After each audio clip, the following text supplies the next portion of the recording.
The council hall was silent, a silence so deep that even the hum of the air recyclers seemed loud. Dozens of alien delegates sat in their floating chairs, their eyes glowing in shades of blue, green, and gold. At the center, the human ambassador stood still, his hands behind his back, his expression like stone. The Zorath speaker, a creature of tall bones and silk skin, broke the silence first. His voice was sharp, cutting through the air. Humanity should be grateful. These are generous terms. You keep your homeworld. You keep your species. That is enough. The words hung heavy in the chamber. The other alien leaders nodded, some smirking. To them, this was mercy. They had fought humans, bled humans, and now they believed humans had nothing left but surrender. The human ambassador looked up slowly. His eyes were cold, unreadable. When he spoke, his voice was calm, but it carried weight that made the room feel smaller. Generous terms? He said softly. You burned our colonies. You killed our children. You destroyed worlds and called it justice. An alien delegate hissed. Those were the rules of war. You refused to bow when told. The human smiled, but there was no warmth in it. And now you want us to kneel? To thank you for letting us live in chains? A ripple of sound passed through the chamber, whispers in alien tongues, nervous and sharp. The council speaker raised his voice. Humanity is defeated. Accept the peace, or the human cut him off with a single raised hand. The gesture was slow, deliberate. Every eye turned to him. Peace? His voice grew stronger, echoing against the tall glass walls. You do not offer peace. You offer humiliation. And you expect us to thank you for it. For a moment, no one spoke. No one moved. Then the human took a step forward. His boots clicked on the polished floor like a warning. Listen well, he said, his tone like steel. Humanity will not kneel. Not today, not ever. Gasps broke the silence. A Zilari delegate slammed his clawed hand on the table. This is madness. You refuse the council? You refuse peace? The human turned his head slowly, meeting the alien's glowing eyes. We refuse chains. He paused, letting the words cut deep. Then he added, voice low, almost a whisper. We will leave this hall, and when we return, you will regret this day. The chamber froze. No one breathed. The human stepped back, calm and controlled. His aides followed, silent and grim-faced. As they reached the great doors of the council hall, the ambassador turned one last time. His eyes burned like twin suns. You wanted us weak, he said. You will see what strength truly means. The doors closed with a sound like thunderdot inside the chamber. Chaos erupted. Voices clashed in dozens of languages. Some aliens shouted that humans were bluffing. Others whispered fearfully about old stories of human fury, of what happened the last time someone pushed them too far. The Zorath speaker tried to calm them. Do not panic. They have no fleet left.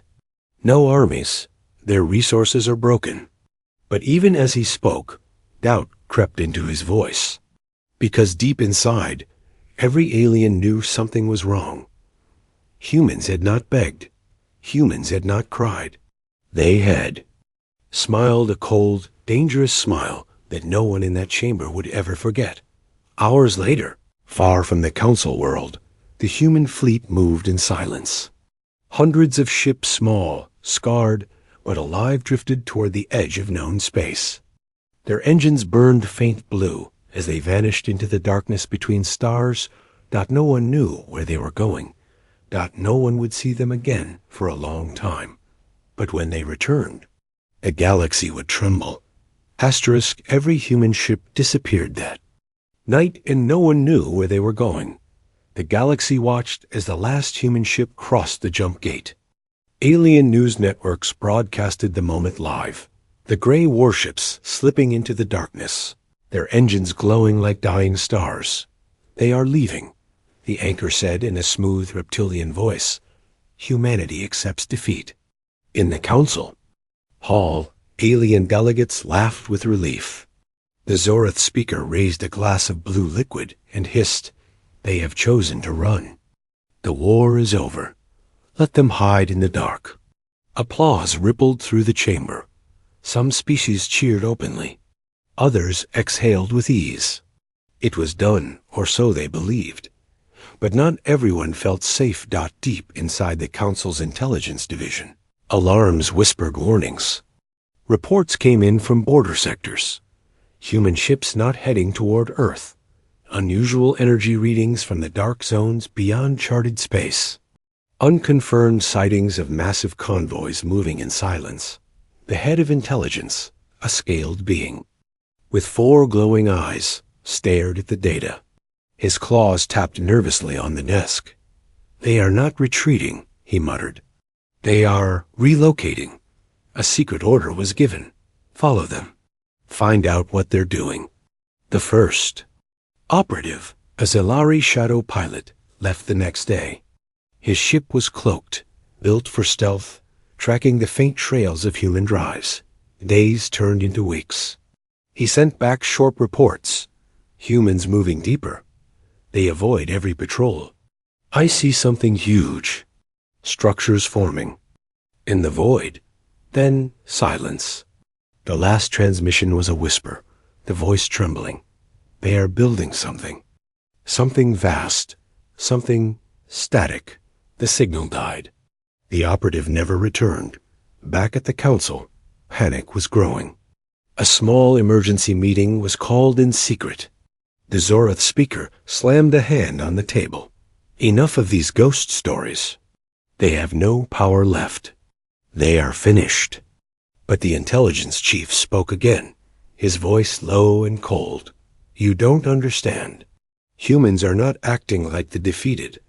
They are acting like predators, preparing to strike." The room went silent. Fear crept in like smoke. Weeks passed. Strange rumors spread through trade channels. Ships vanishing near the Black Nebula. Sensor ghosts moving faster than light should allow. Entire stations found empty, as if something took everything away. One freighter captain sent a private message before disappearing. "I saw it. A human ship bigger than a moon. It stared at me like an eye." The message ended there. Back on Earth, there were no celebrations, no speeches. Instead, factories burned day and night. Massive rings orbited Jupiter, glowing with the birth of something powerful. Hidden yards beyond Pluto, assembled ships no alien had ever imagined. Ships with armor like mountains. Weapons that drank stars. The humans spoke no words to the galaxy. They only worked. And waited. Asterisk. The first alien colony burned before anyone saw the attack coming. The galaxy laughed at first. For weeks they mocked humanity across every channel. "They left," the broadcast said. "The war is done. The humans will crawl into their hole and never return." But then came the silence. It started with a small outpost near the rim. One day, it sent a trade request. The next day, nothing. No response. No signal. When patrol ships arrived, they found only drifting metal and frozen bodies in the void. Images spread like wildfire. Burned ships, shattered stations, bodies floating in darkness. Who did this? Pirates? Rebels? The council dismissed it as local unrest. They told the galaxy not to worry. But deep inside the council chambers, the whispers began. 2 weeks later, a mining colony vanished. All of it, every machine, every worker, every grain of dust gone. No distress call, no trace of escape. Just a dead rock spinning in silence. A third report followed. Then a fourth. One old admiral slammed his claws on the table during a meeting. "This is no pirate. This is war." The room fell silent. Someone asked a question no one wanted to ask. Humans? No one believed it at first. until the first survivors arrived. They were dragged from a wrecked freighter, eyes wide with terror. They whispered the same words again and again. Black. Ships. Silent. Fast. They killed everything. Council analysts reviewed the fragments of video. What they saw made their blood run cold. Ships moving without visible engines. Weapons that melted armor in seconds. Human markings clear, unmistakable. Panic spread. Council worlds began reinforcing their fleets. But fear was stronger than hope. In dark corners of space, smugglers spoke in hushed tones. The humans, they're back. Inside a shadowed chamber, the council met in secret. The Zorith speaker tried to keep control, his voice shaking. They are few. We crushed their armies. They cannot fight us. The intelligence chief slid a data chip across the table. Look at this. Asterisk, a projection filled the room.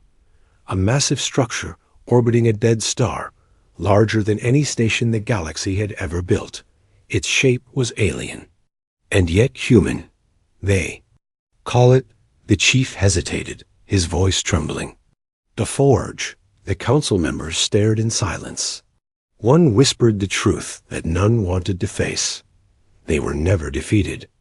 They were preparing. That night, rumors swept across the galaxy like a storm. Humans had built a secret fleet.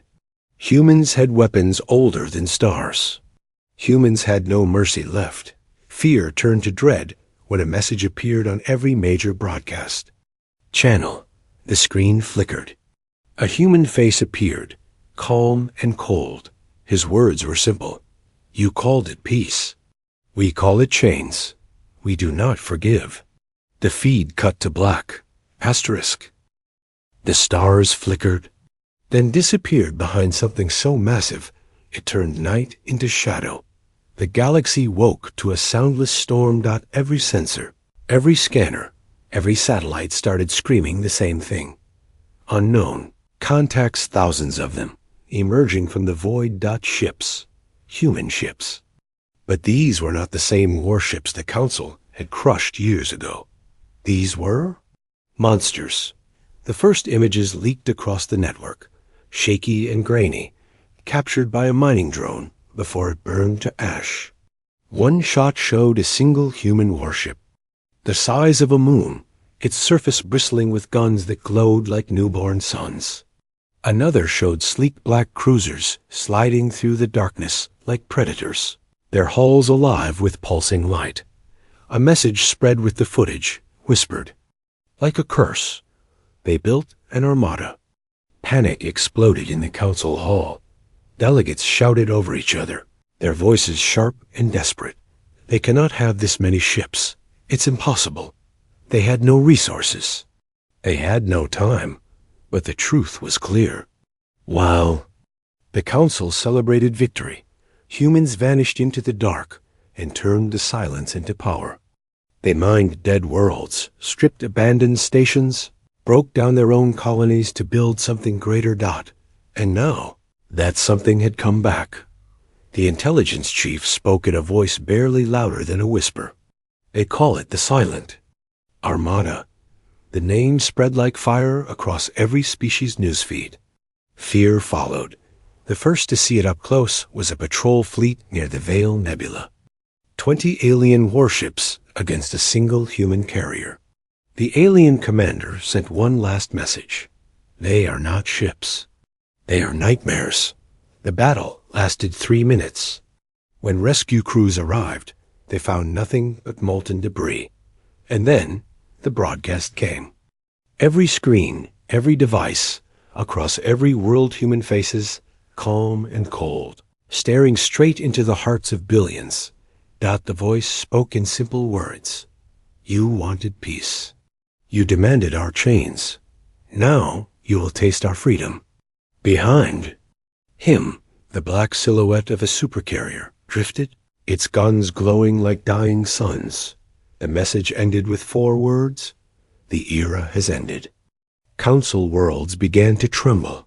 Civilizations fortified their skies, but hope was a dying star. Every species remembered old stories of Earth's fury, of how humans fought like beasts when cornered. But this was worse than old stories. This was something new, something built in silence and rage. And now, it was a waked-out asterisk when the first human gun fired. Entire fleets vanished before they even knew what hit them. The Council was desperate. Orders flew through every channel. Assemble the armada. Hold the border. Across the galaxy, thousands of alien warships formed a wall of steel and plasma, a shimmering line near the Orcs belt. The fleet stretched across millions of kilometers flagships. Of the Zorath, the Zalari dreadnoughts, insectoid hive ships, even mercenary squadrons. It was the largest force ever assembled. They thought it would stop the humans. They were wrong. On the far edge of the sector, space shimmered. At first, it looked like a faint distortion, like heat rippling in the void. Then shapes emerged black. Angular, silent, the human fleet, but it wasn't just a fleet. It was a storm of iron and fire. Supercarriers the size of cities, their hulls glowing with strange energy. Warships sliding like shadows. Weapons thrumming with deadly light. Drones swarming in perfect silence, their numbers beyond counting. And leading them the Titan, a ship so vast it blotted out the stars. A living fortress forged from rage and steel. The alien commander's voice trembled as he gave the order. Fire! Fire everything! The void exploded with light. Thousands of plasma lances and particle beams streaked toward the humans. For a moment, it looked like a star was being born. Then the light vanished. Human shields shimmered, then drank the fire like water. The fleet kept moving, slow and unstoppable. And then, the humans answered. The Titan's guns opened first. Massive cannons that roared with the force of dying suns unleashed streams of white plasma. One alien dreadnought evaporated in a single hit, leaving nothing but molten dust. The smaller human ships moved like predators, darting between fire like they were dancing. Every shot they fired found its mark.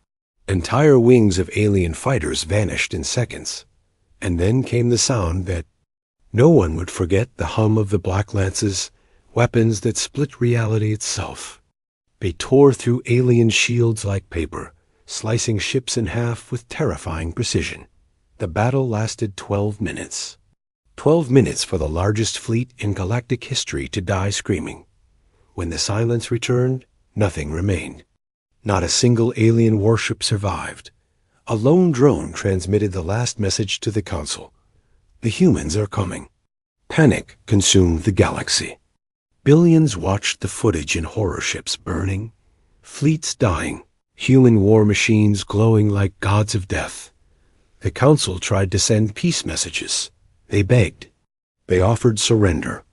The humans answered with silence, because this was no longer war. This was judgment.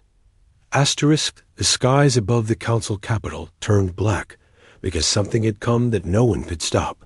The capital world of the Galactic Council glittered like a jewel. Towers of glass and gold pierced the sky. Rivers of light flowed between cities. It had always been safe. It had always been untouchable. Until now. The first warning came from the orbital stations. A voice broke across the comms, trembling. Something is here. Something huge. Then the signal cut. Moments later, the day turned to night. Billions looked up and saw the stars vanish. Not clouds. Not storms. A ship. It drifted slowly above the world, silent and black, a mountain of steel that blotted out the sun.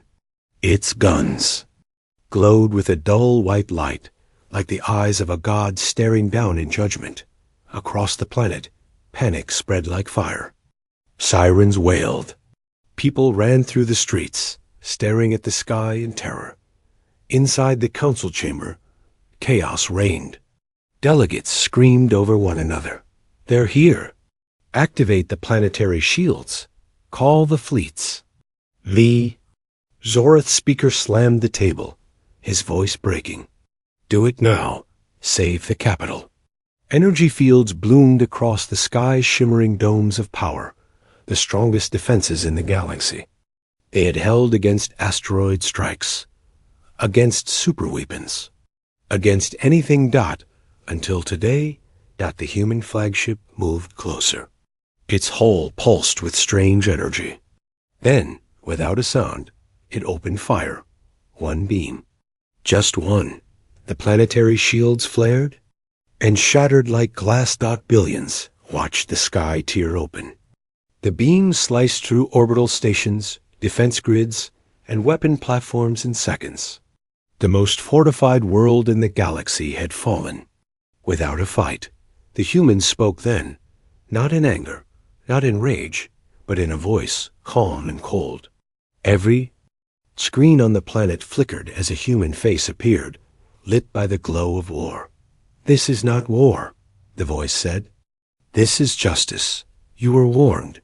You were given a choice. You chose pride. The image shifted to show the alien fleets burning in the void, their wreckage spinning like broken toys. You called us weak. Now you will learn what strength means. The feed ended. Silence fell. Outside, human dropships began to descend, black and silent, like the shadows of death. They did not come to destroy the cities. They came to take control.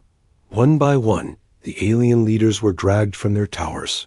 The council chamber was emptied, its banners torn down, and in their place, the flag of Earth rose high, glowing, white against the dark sky.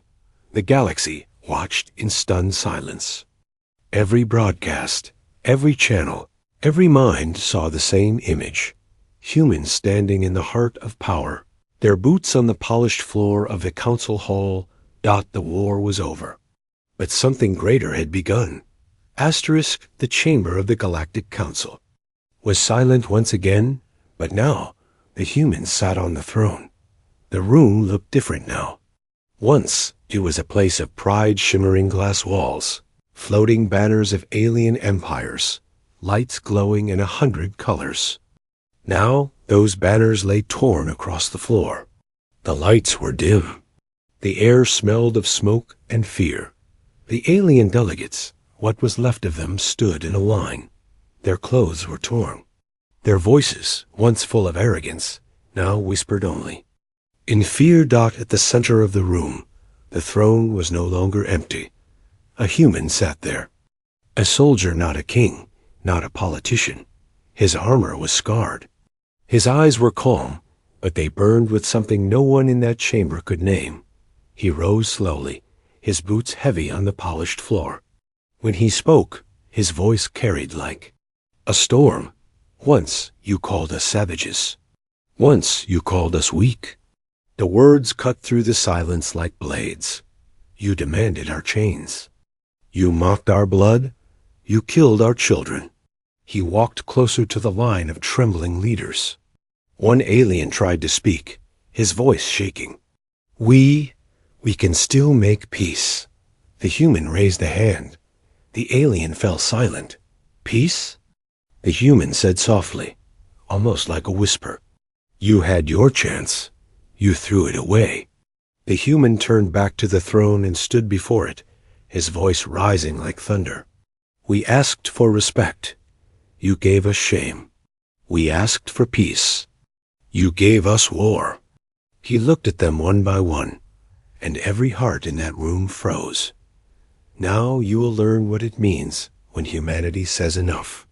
Outside, through the tall glass walls, the galaxy's greatest city lay silent. Human banners flew from the towers. Black ships drifted in the skies, their guns glowing like suns. The stars themselves seemed to bow. The human spoke again.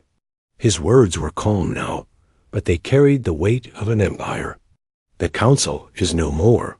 From this day you answer. To us, to Earth, to humanity. One alien dared to whisper, voice cracking. You will rule us? The human looked down at him, and for the first time, there was something like a smile on his face. but it was not kind. "No," he said softly, "we will lead you. Because if we ruled like you, there would be nothing left to save." The delegates fell silent. Some lowered their heads.